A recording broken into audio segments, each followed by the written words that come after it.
2018లో తెలుగు రాష్ట్రాల్లో ప్రణయ్ హత్య కేసు సంచలనంగా మారింది. అమృతను కులాంతర వివాహం చేసుకున్నాడనే కారణంతో ఆమె తండ్రి మారుతిరావు సుపారి గ్యాంగుతో కలిసి ప్రణయ్ను హత్య చేయించాడు. 5 నెలల గర్భవతిగా ఉన్న అమృతతో కలిసి ఆసుపత్రి నుంచి బయటకు వస్తుండగా సుభాష్ శర్మ అతని కత్తితో దారుణంగా నరికి చంపేశాడు. ఈ హత్య అప్పట్లో సంచలనం సృష్టించింది.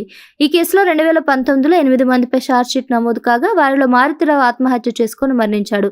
మిగతా 7గురిలో ఒకరికి ఉరిశిక్ష, మరో 6గురికి యావజ్జీవ శిక్ష విధిస్తూ నల్గొండ ఎస్సీ/ఎస్టీ ప్రత్యేక కోర్టు సోమవారం సంచలన తీర్పు వెల్లడించింది.